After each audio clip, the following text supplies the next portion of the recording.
Hi there, my name is Phixfox, and welcome back to Phixfox Shoutcasts. This is the series where you take the time to play Heroes of Might and Magic 2, you record those videos, you send them to me, and then I get the chance to watch them, provide commentary, feedback, and ultimately, I get to hype you up. Today is going to be a playthrough of the scenario Dungeon Below, which does come with the base game. This is a submission from Vamy. I know them from the Twitch streams that we have been doing, and I also know them from the Phixfox Discord that you can find in the description of this video. They've done some very wonderful things with pixel art and contributing to the memes section, and ultimately they're a great individual. They make me laugh all the time, and so I'm very excited to see their playthrough of this map that I have no history with. I've never seen this map before in my life, and that's gonna make this Shoutcast very, very fun, I do believe. So with that being said, you know just as much about this playthrough as I do.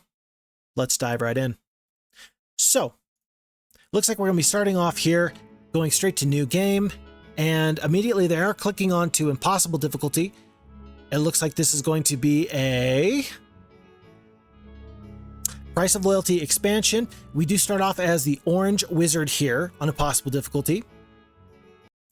Let me hit pause. The balance of power was just peachy until rumors hit of a legendary staff of wizardry. If your opponent gets his hands on that artifact, he'll be knocking down your door before you know it. Better that you should get the staff and rule.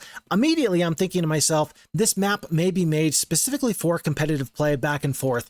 It would make a lot of sense to me if you could be either the wizards or the warlocks. You're in one corner, the enemy's in the other corner, and that makes me think on a map like this, you're going to have a lot of symmetry. Symmetry seems to do very, very well if you're looking for some strong competitive play. We do start off with a wizard. It looks like it's going to be Joseph the Wizard is the portrait from the expansion campaigns. There are two spell scrolls flanking on either side. We do have one town. In the town, there is the Archmagi already purchased for us. We have the Archmagi ready to go, and a 5th level mage guild. Folks, let me hit pause. Okay, we have Hypnotize, Resurrect True, Set Earth Guardian, Mass Slow, Resurrect Cold Ring, Mass Curse, Paralyze, Blind, Dragon Slayer, Steelskin, Cold Ray, Slow, Stone Skin, Bless, and Dispel Magic. This is a wonderful mage guild. Quick analysis indicates to me that you have everything you need to be successful. The Mass Slow is going to be so good for you. Set Earth Guardian, maybe not so good on one of these head-to-head matchups, but the Resurrect True can go an awful long way for you. Not to mention Curse, Paralyze, Blind. We're doing A-okay. This looks great to me. Looks like we start off with, oh my gosh, there's a lot to go here. Looks like 8 genies, 5 giants. I think that was anti-magic in that spell scroll, and then that looks to be elemental storm in the other. There are loose resources everywhere. There are creatures here, but if you've got giants and genies, I don't think you need to be too worried at all. Very interesting that the anti-magic and the elemental storm are together. Ought we to set off with just the elemental storm and that anti-magicking ourselves, and then fighting some of these forces? I don't know. Looks like it's going to be 27 veteran pikemen, and if that was a horde of veteran pikemen on that immediate right click, I would have assumed that all these creatures were going to be massive, but alas, it seems that that's not going to be too big of a problem. Of course, it looks like Vamy is not checking out to see if the war trolls are a big stack or not. 9 war trolls are going to join. That artifact with the globe essentially gives you the opportunity to check into all these other enemies. By the way, we do need to just take a quick peek here on our hero stats. Looks like it's going to be a level 1 wizard. Wizardram the wizard is going to have the advanced wisdom, basic luck, basic mysticism, and so with only 20 spell points, a lot of those upper tier spells are not going to be very, very useful because you're not going to be able to replenish your spell power, your spell ability to cast. You're going to be struggling very, very, very much. And so there's some issues potentially with many strategies in using spells. Looks like we are combining the genies. So we're going to have 1 stack of genies, 1 stack of the war trolls, and the 5 giants. This indicates that it's said that the Staff of Wizardry lays deep in the heart of the dungeon built long ago under your kingdom and your Cold War foes. Guarded by mysterious forces and monsters, it will not be easy to acquire this kingdom expander. Makes a lot of sense. If it is the Staff of Wizardry, I believe that this is going to be a +5 to spell power if we get it. I don't know if you're going to have to defeat all the enemies or simply get the artifact. I didn't actually check on that when the map started, so we're gonna have to wait and find out exactly what our objectives are. Looks like we are playing on very, very high speed. We are gonna lose morale in 2 instances. We're also eating a paralyze from these Medusa. I don't anticipate that we're gonna lose this fight very, very much at all. I do believe that we're going to be able to roll right over these Medusa. The struggle is if you are getting petrified locked, it's just as bad or worse than getting blind locked. And then throw that on top of your poor morale. You can really lose some turns here, and that can cost you. Thankfully, all these troops are fairly hardy. 50 hit points on the genies, 150 on the giants, and then the war trolls with their 40 hit points also have the ability to do their regeneration. So you do still have some very hardy troops. I don't think that you are sad at all for having taken the war trolls into your army, and that's just fine. No issues there. Once again, the genies do eat another paralyze. Very interesting. They still have 27 hit points remaining. They're not going to have any problem with those 2 Medusa at the top of the battlefield. And it looks like we're just trying to decide where exactly do we want the genies to go. We're going to cast a slow. A lot of use of the spell points, and with only having 20 to start off with, that was a 6 spell point steel skin plus a 3 spell point slow, I believe. There goes 9 of your spell points. I wonder if we're really going to need those spell points in the immediate future or not. We do have 1,000 gold to our name, and because we were on impossible difficulty, we have no other starting resources. No indication whether or not we can upgrade our starting town to a castle or not. Resources were depleted long ago. You must build up for war. Vamy, you are so fast. I will get faster. You watch. You're fast, but I'll be faster. Resources were depleted long ago. You must build up for war. You must hire the finest spelunker heroes in the land. You browbeat the citizens to turn over their precious items for the good of your tiny realm. This tells me that perchance, not guaranteed, but perchance, we will be upgrading this town into a castle. And so that will give us the opportunity to hire even more heroes. I doubt that our wizard friend here is going to be the only person that is going to be picking up every single resource to be found here. So, or gold, no problems. Do we want to fight the vampire lords? I don't think that there's any forces here that we will lose to. And even if you lose 1 or 2 of the genies, or especially the trolls, that's really not going to matter too much. We do pick up all the ore and wood necessary. I think that Vamy was being very specific with the resources that they were picking up in this initial go around. They were making sure that they were getting enough resources to get that town built into a castle. So good time to get that castle. I wonder if we're going to see a new hero sometime soon, making some decision-making process here. It says the 2 genies are going to go down here. Of course, this is the FHeroes2 version, and so you do get the AI's opinion on how this fight could play out, or maybe the way that the AI thinks that the fight should play out. In this instance, flying the genies across the battlefield is very, very interesting because the giants are your supporting troops, and if they are not nearby to support, they're not going to fly down the battlefield with you. And so the choice was to send the genies down the battlefield. The vampires are now engaging on the genies, but you do have the range support from the trolls, and because the giants got the poor morale there, it was a moot point anyway.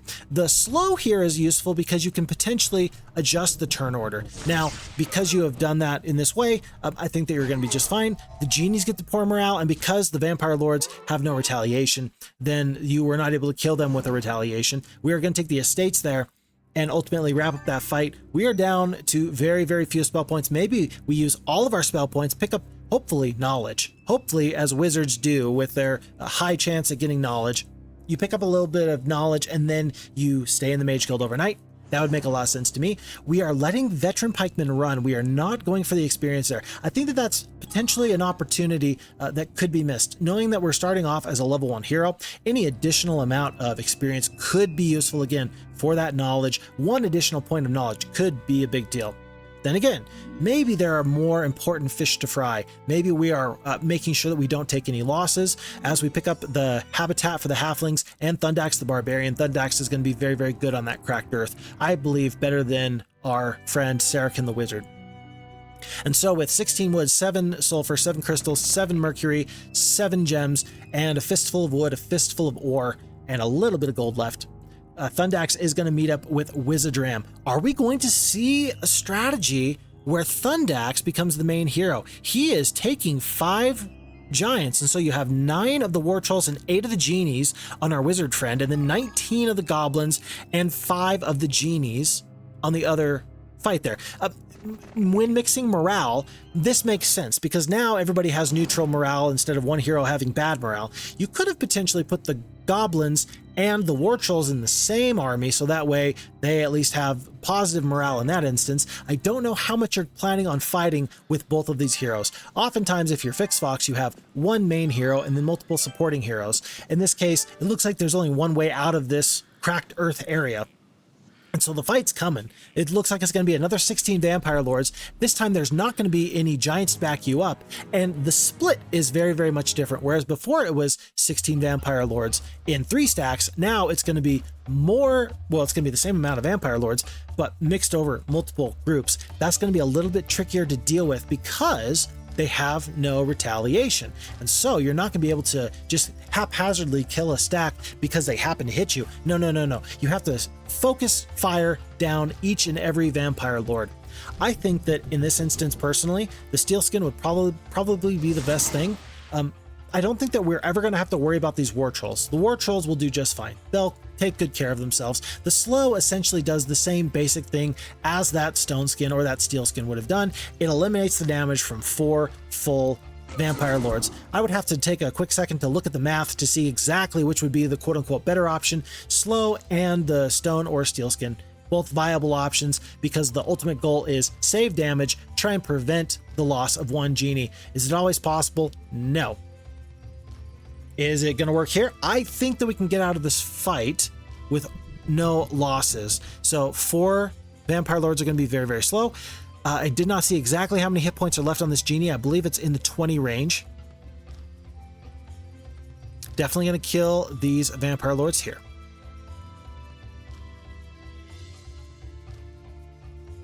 Stacks of 3, stacks of 40. Yep.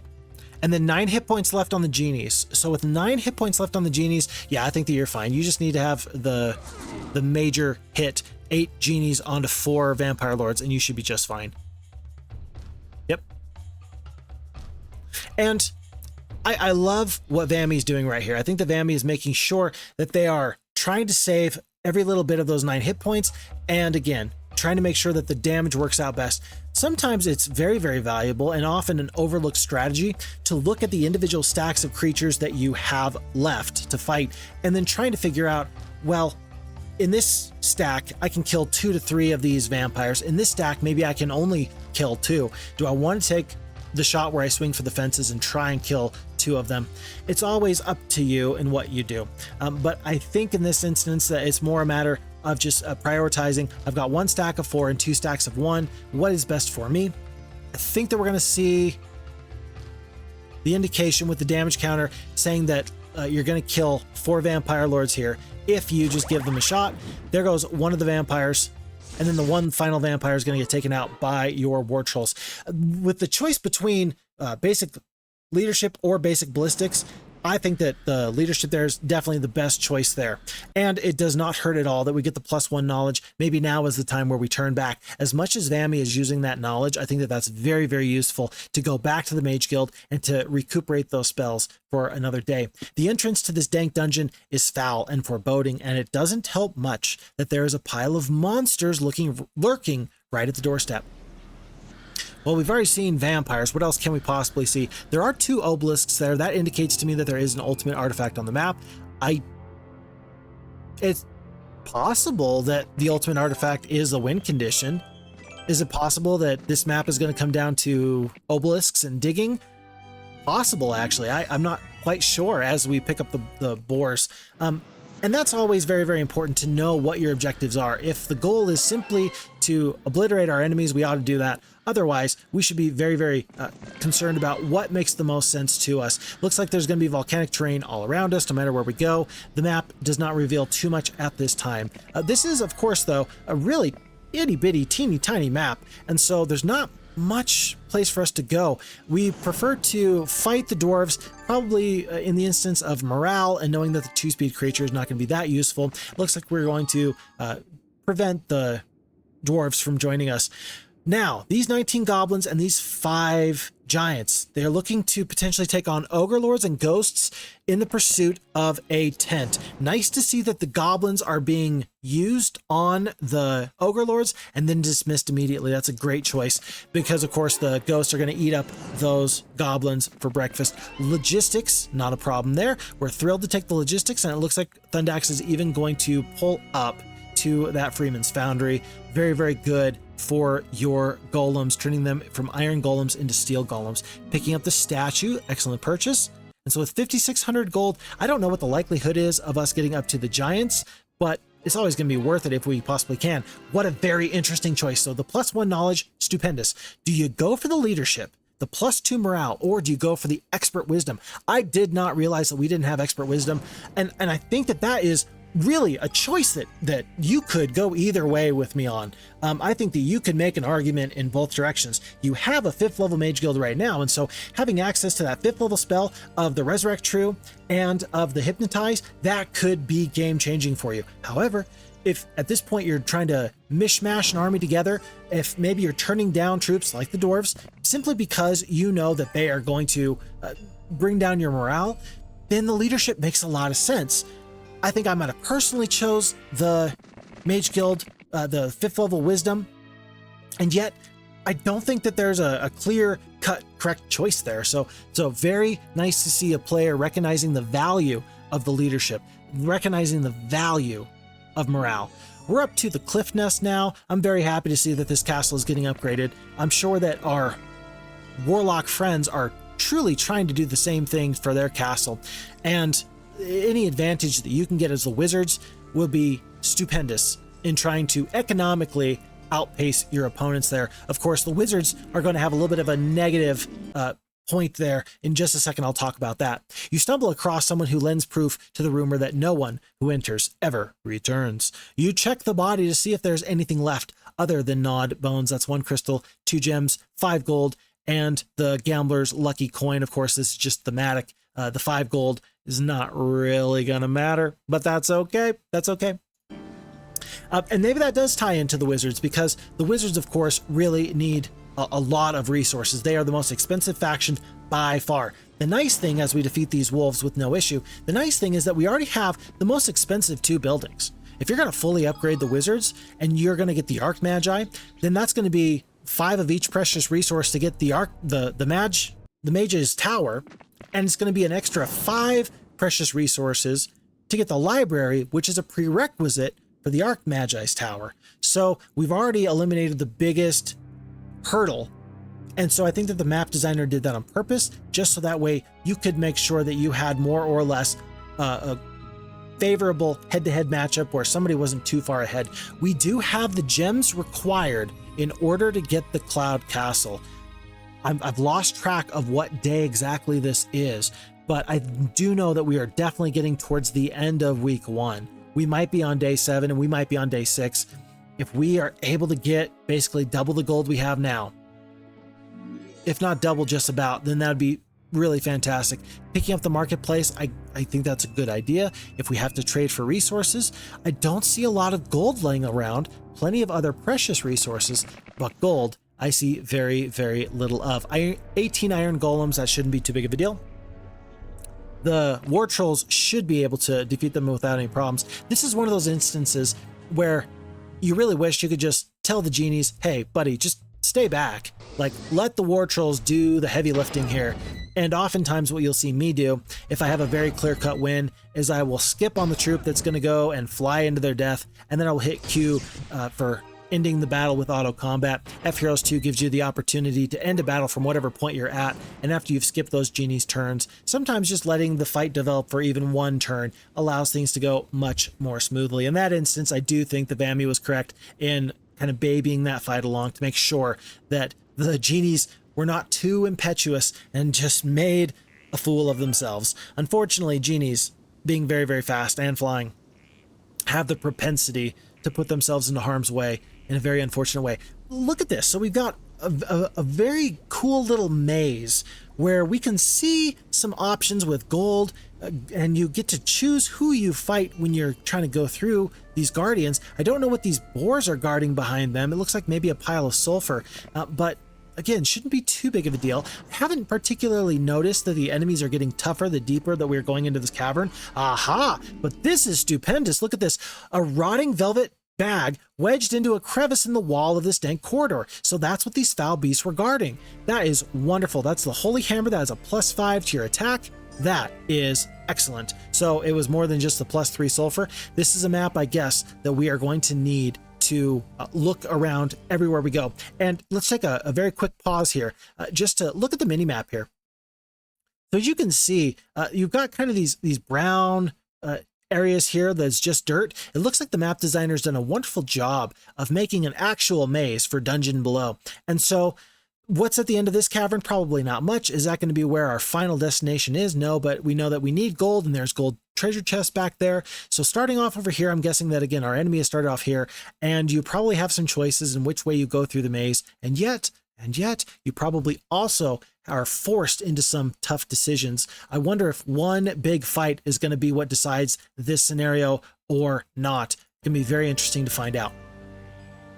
Thundax has more or less kept up his end of the bargain. He has gotten that tent that we needed. And so is he going to stay behind? Is he going to come into the cavern as well and try to resupply? Those 5 giants can be incredibly useful. You may have to give up 1 war troll in order to make sure Thundax has someone. There's a gold mine here. We know that we need the gold mine very, very much. And by the way, we did note that those 2 obelisks revealed much of the map for us. There may be 4 obelisks in total. R2 and then the other 2 that the warlocks have starting near them. If that's the case, we're going to have to battle our way through a lot of monsters here. It looks like there's nothing but monsters everywhere we go. Are we going to leave the 1 giant, or are we going to split off some of these other stacks of creatures? I'm guessing that's going to be the war troll. But this is a good time to just take a quick look. With the luck, we have good morale, great luck, and then 5 attack, 1 defense, 4 spell power, and 4 knowledge for Joseph, or not for Joseph, for Wizardram.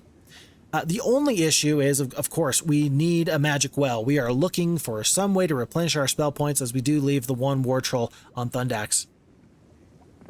And so Thundax will kind of carry on ahead.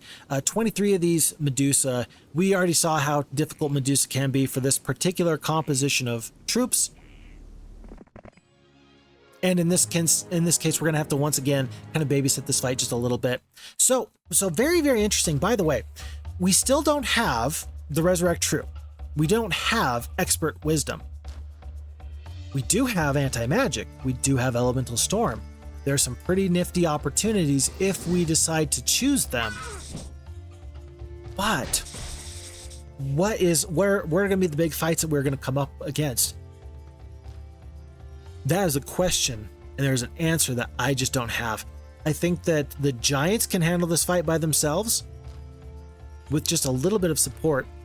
I think that right now Vamy is trying to decide how best to use terrain to keep the to keep the genies safe, while also making sure that they're getting some damage off. You don't want to just kind of waste your time with these things. It looks like the top stack of Medusa are going to get to go first. The Medusa opt to attack the Giants. The Giants are going to make quick work of this slowed stack of Medusa. So access to a gold mine, very, very wonderful. And we're taking the gold over the experience. I do like that decision, especially knowing that we're really pushing for our Cloud Castle. That should do it. Should that do it? I think that'll do it. I think that the gold will do it. I think that you take the gold here, you trade for what few resources you need. No, maybe not. Maybe we are going to go for the Expert Wisdom now. If we go for Advanced Luck, I think that tells me everything I need to know. I think that indicates that Vamy is not ever going to go back. Vamy is going for a real blitzing strategy. This is not going to be a long, drawn-out scenario. They are going to make sure that they take what they have and they capitalize right now. And I don't hate that decision. I really don't. So we do have 7 out of our 50 spell points. We are splitting up the genies, of course. A ranged foe. It just makes sense to split up your very, very fast flyers. I wonder if Thundax is going to be able to get around some of these other enemies, or if they are going to kind of more or less block us in. I don't know. The only thing about taking the experience there is the Cloud Castle. Even if you don't want to go back for the Mage Guild, you can still potentially resupply your army with those giants. You can trade for gems, you can get the Cloud Castle. Maybe Vamy knows something that I don't. It's quite possible. Thieves Guild is a very good pickup in this instance. I think that with the Crystal Ball, you're going to find that you're going to get a lot of the information that you want, but if we come across an enemy town, that could prove incredibly useful for us. So, month 1, week 2, day 6. Thundaxe, level 2. Wizardram, little bit better. Opting not to get the treasure, opting not to get the ore. I suppose that the ore is only useful if you're looking to build up your castle or to trade. Ah, look at that gem mine. Now that is quite the prize. We have an opportunity where Wizardram can defeat the Nomads, which are essentially a neutral creature that are about 4th level, give or take. They're about the power of a 4th level creature. And then potentially Thundaxe can actually sneak in behind Wizardram if Wizardram is not in a choke point, in which case then you're going to be able to have Thundaxe go off and get the gem mine. Maybe that'll help you supply. By the way, the terrain in that fight was so nice for our champion here. Very, very nice. You saw that the Nomads had to go the very, very long way around that beautiful rock formation. So it's always nice to see when you are the beneficiary of some wonderful RNG. It always feels really, really nice. It looks like Vamy's doing a great job of keeping track of what day it is. They recognize, look, I don't need to trade everything. It's month 1, week 2, day 7. So no issues there. With this additional gem mine, we're not going to need to trade too much as far as resources go. I think if you park the genies there, that the earth elementals are going to go the long way around. They're going to go more towards the center of the map. And so this is going to be a pretty long developing fight. No, one stack of the elementals is going to go straight for the genies. They're going to find a big, scary stack of 8 ready to attack.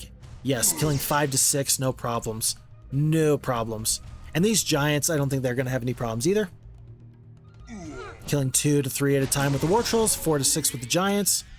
The first stack of the earth elementals does go down, as does the second. And at this point, these earth elementals are saying, man, I picked a bad day to wake up and sniff glue. Okay, we're up to expert wisdom there. That's fantastic. Happy to see it. And I really do love that we have the expert luck, by the way, as we pick up the enchanted hourglass, which is essentially having +2 to the duration of all of your effect spells, your blesses, your curses, your hastes, your slows, which is a nice pickup. But very nice to see that we've now got that gem mine. Now, do we go north or do we go south?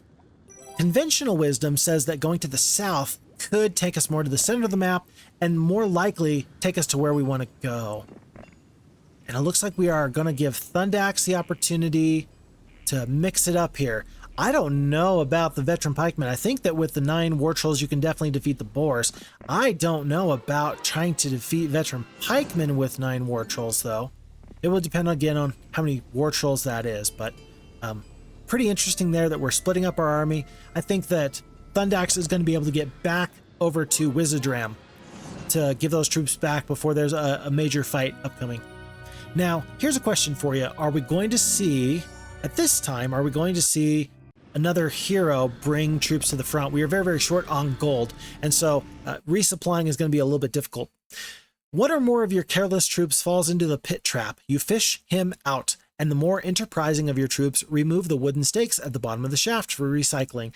They also find some items that previous victims no longer need. So, you know, a pittance of resources. This is really all about the thematics of you are in this cave, you're in this kind of section where it's very scary and there's traps and it's like a dungeon. This is a Dungeons and Dragons type of dungeon. And there's going to be traps, there's going to be monsters, and there's going to be treasure. And we've already found that holy hammer for the +5. If we hadn't have found that, we might be struggling a little bit. As it stands, this is feeling very, very doable. I think Vamy's put themselves in a good position where they can just kind of fight through these monsters one by one. The only ones that you might worry about are those elves. 16 Minotaurs want to join you, my word. And with the expert leadership, you are thrilled for that. Very nice to see as far as like map design goes. I'm happy to see that you can actually choose if you went south or north through the veteran pikemen. I like that you get some choices, especially if the monsters are random from playthrough to playthrough, scenario to scenario. I think that that's a very, very good choice. And it looks like you don't really miss out on too much if you go either to the south or to the north. So always nice to see that your choices matter. You can always choose what fits your army composition the best. These 16 Minotaurs, though, I cannot speak highly enough as to how valuable they are, especially when I see for the very first time a 6th level creature that we're going to have to go up against. So we've had to deal with the vampire lords, we've had to deal with everything from boars to nomads to Medusa. We've had to deal with some enemies here. But now I see bone dragons off in the distance, and Vamy is splitting up their forces. Are you gonna fight bone dragons with just giants and genies? I'm sure that you can, but your spell points are very, very low. I would keep the Minotaurs. That's why you have the leadership. You have the leadership so you can flex in whatever troops you want to. I don't hate that decision at all. I don't hate that decision at all. It looks like we're going to have some of our army going one way and some of the army going the other way. I actually thought that we were going to keep some of the troops. I thought that the split was going to be a little bit different, but overall I like the idea. The idea being that we're going to keep the more valuable troops, which are the flying genies who can half a stack. We're going to keep them in reserve, and we're going to let some of these other troops take a little bit of damage. With 15 spell points, this is going to be 9 bone dragons. It's a little bit rough, but the haste, or rather the slow, can potentially make this fight go a little bit better for us.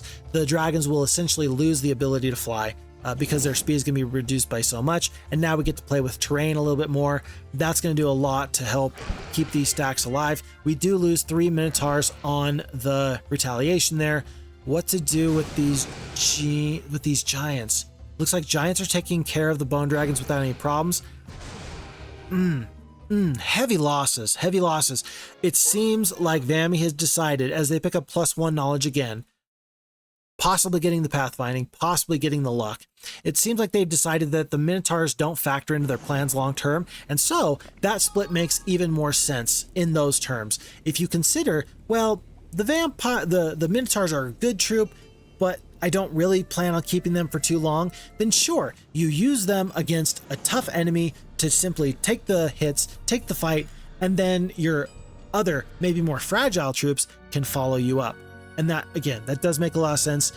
Some people will try and keep that army together and let them roll as a unit. I think that you could definitely use that as a strategy because, again, you have the leadership, but I could understand that feeling of being just a little bit gun shy after we had those earlier fights where the morale penalty was so egregious. So, ups and downs, pluses and minuses.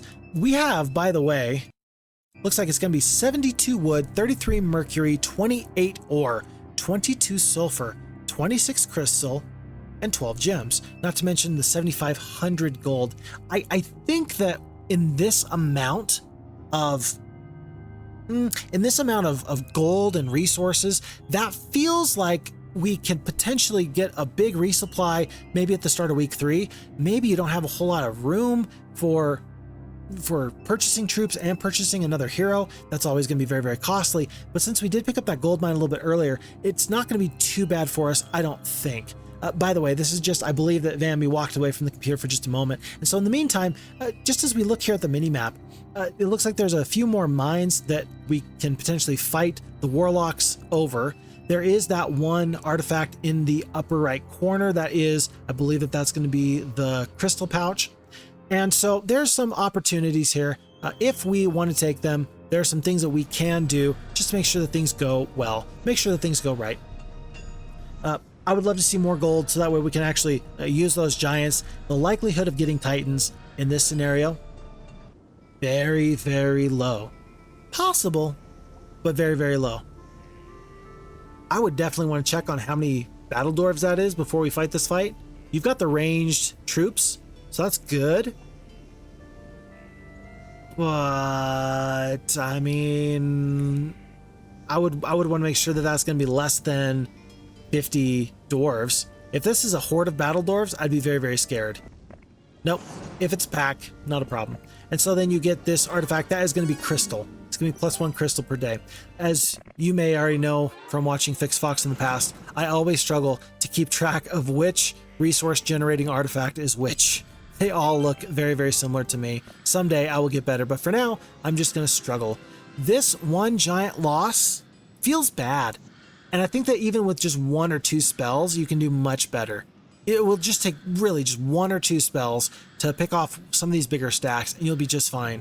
There you go. And I think that for what it is, it's going to be pretty close. You're down to 87 hit points. You're not going to cast one single spell, down to 27 hit points. Oh dear. Oh dear. This is a struggle here, down to 66. Okay, so ultimately we're gonna walk away from that just as good as we could have. I do feel like 1 magic arrow. I know that we do have the cold ray. Any of that could have been good. The stone skin definitely would not have been enough to have prevented that much damage. But yeah, it'd be really, really nice. We got the holy hammer. It'd be nice to now supplement our forces with some additional defense, because I just don't know in this map how valuable those giants are going to be. Those giants could be the most valuable thing in the world, and I just don't know it. It'll depend on where the scenario goes from here. At this point, though, I am very, very loath to lose any troops at all. We do see for the first time, it looked like it was in the bottom left quadrant, we did see the green flag flying. And so we do know that our enemy has not, unfortunately for us, fallen into a pit of despair and just struggled mightily somewhere out there.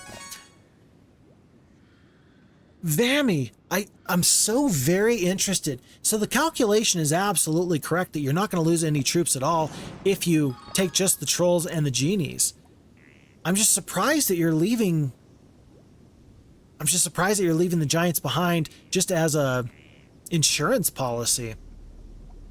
Is it worth it to leave the 1 troll behind? Maybe, maybe not. In this case, now this is interesting. 3 trolls for the 7,000 gold. I think that 3 trolls for 7,000 gold sounds like a great idea. Yeah, that sounds great. That's like 2,000 gold for a troll.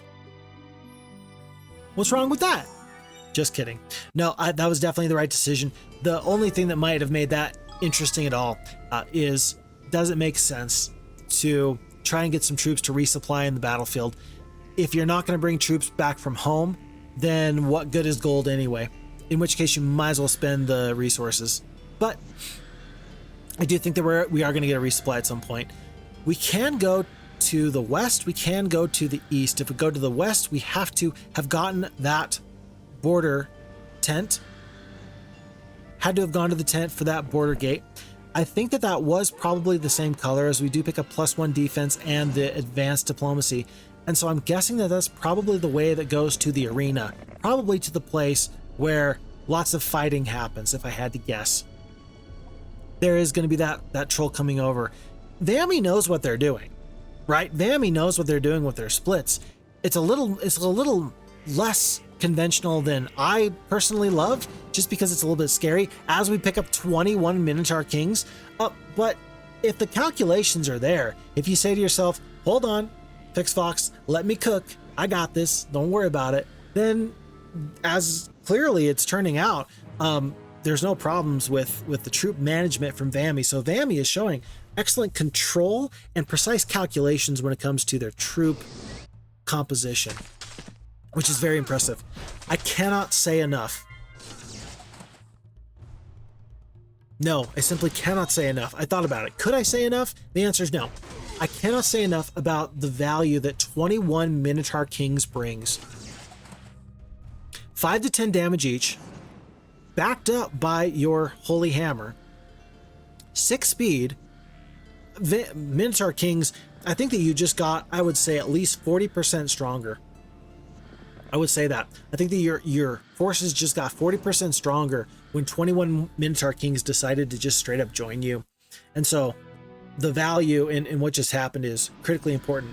The gold count is getting very, very high.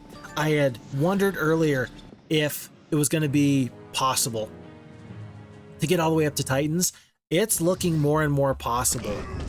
The way that this is working out, I think that we should plan on getting the Titans at some point. The gold is getting high. We've had the gems coming this whole time. We're doing fine. I think that you should plan on it. Not to mention, there are plenty of loose resources that we're picking up that are going to be good for trading. I think we should plan on it at this point. Very, very nice to have Thundax here. I think that this is a situation where having 3 heroes would be overkill. 2 heroes, though, feels pretty good. Feels pretty good. I like the choice to bring the War Troll over the 1 Minotaur King. War Trolls will always do damage from afar, therefore their value will always be very, very high. Minotaur Kings, unfortunately, while I think that Minotaur Kings personally are a better unit, even though they are a 4th level creature versus the 5th level War Trolls, because they're a ranged creature versus a ground troop, as 14 out of the 27 Griffins want to join for 8,100 gold. If they join, they effectively kill your chances of getting Titans. If you're looking at it in that way, sometimes the Minotaur Kings might not get into a fight because they don't have as much flexibility as the War Trolls will. And so even 1 War Troll versus the 1 Minotaur King, I think that's definitely a good decision. They're always going to do damage from afar. Not a problem. Whoa, a fine shield laying on the dungeon floor. Why would its owner just leave a treasure like this, you wonder? Good question. Stealth shield, of course, being +2 to your defense is stupendous. We're for it. I think that this is a great choice, by the way. Leaving the Heart of Fire, I just don't think that the Heart of Fire is a very valuable artifact, even under the best of circumstance.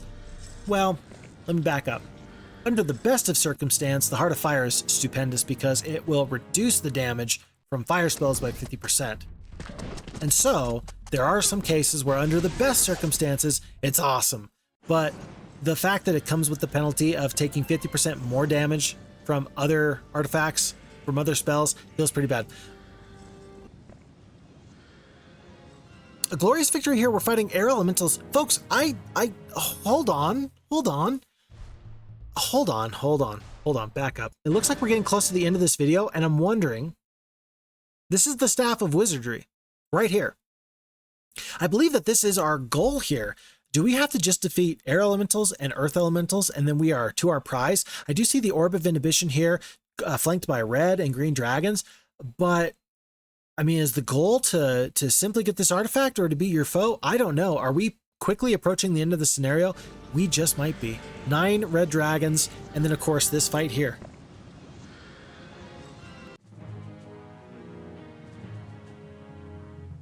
Very interesting. If this is potentially the end of the fight, then all of the work we did to build up castles at the home front are basically all for naught. It may be that this final 12 spell points is all we need to finish this scenario. And the fact of the matter is that I know, because I just looked, that there's not a lot of time left in this recording. So either this is going to end in a loss, or this could potentially end quicker than otherwise anticipated. We are down to 18 of the Minotaur Kings. What a big pickup. They're going to be fantastic for us. They've been fantastic for us. Remember that we started off with 8 genies. We still have 8 genies. We started off with 5 of the giants. We are down to 3. We have taken some pretty severe losses, but picking up those early War Trolls, picking up those Minotaur Kings has been wonderful for us. The uses of spells has been pretty darn good. We've made excellent use of the slow. The slow has been the very, very best use for us. It looks like that is going to be 49 of the earth elementals. Do we fight this fight? Are we going to do this? There's 50 on the other side, unless you're going to go for dragons and the Orb of Inhibition. Huh. So this map, if I'm reading the tea leaves correctly here, this map is all about rushing to the center. You're on your half, your enemy's on the other half, and whoever can get to the center of the map first basically has the best chance of winning. You could, of course, lose in between here or there, but ultimately it's more about speed and less about domination, if I'm reading this right. Which is very, very interesting. I don't think that there's any way that we lose this fight. Of course, the auto combat, the pre-combat has indicated that we're going to win pretty handily, but yeah, very, very interesting in general. The idea of a map where competitive play in Heroes of Might and Magic can sometimes be a little bit difficult to get right when it comes to maps. Of course, in Heroes of Might and Magic 3 with the Horn of the Abyss edition, people have the different templates. You can do Jeebus Cross, you can do lots of the Jeebuses. Jeebus Cross is the one that I'm the most familiar with personally. But then the maps are randomly generated so that they're supposed to provide mostly a fair, competitive, balanced type of situation from playthrough to playthrough. That definitely does not always happen, and there's certain allowances that are made in competitive play where you get the chance to restart the map once or twice with penalties here and there. But a competitive map where you're not necessarily doing a head-to-head fight, that's pretty interesting. And that's a map where you're thinking outside of the box in a way that I think is pretty interesting. So interesting map.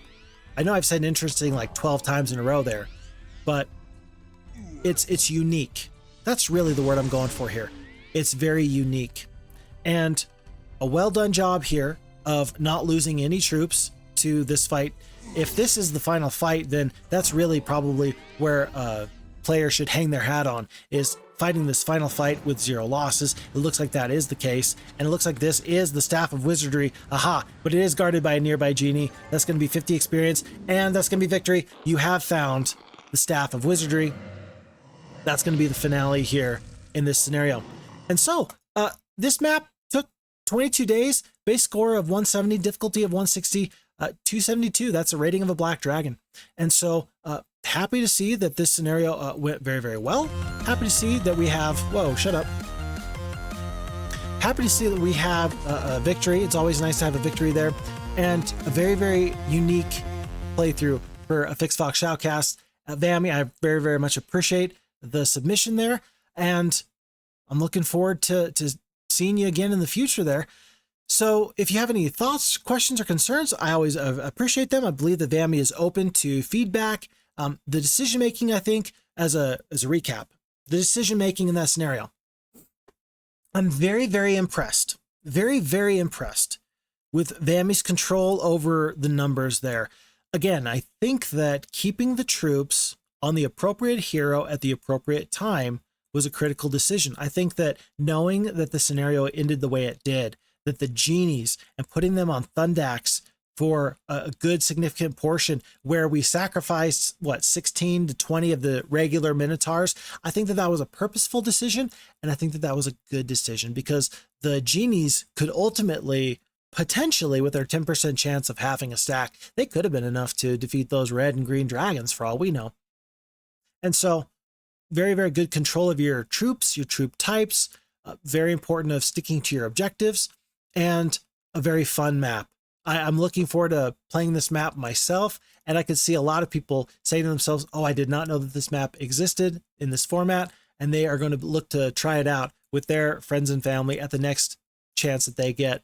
So with that being said, the decision-making was solid, good use of the spells, good use in combat of the tactics, and there's nothing wrong with getting really, really good RNG and having some nice troops join you. As often as you were fighting fights towards the very end, it was almost guaranteed that someone was going to join you, but very nice luck to get the War Trolls to join you at the very, very beginning, and very nice to be very purposeful about who you let join you along the way. I know that we turned down things like dwarves a few times, as well as some other creatures. So all in all, I think it's a good playthrough, and I'm grateful for the submission. If you would like to be featured in Phixfox Shoutcasts, there will be details in the description of this video. Essentially, I just need you to record your playthrough in some way, shape, or form, and then you can either email me the link or you can email me the video. The email is going to be therealphixfox@gmail.com. So I'm looking forward to anyone's subscriptions or submissions if they are interested in doing so. Folks, my name is Phixfox. Thank you for the time. Thank you for the energy. Thank you for the support. Thank you, Vamy, for the playthrough. And I'm looking forward to seeing you all again in the future. Until that time, look after you, look after your friends, look after your family. My name is Phixfox, and I'm out.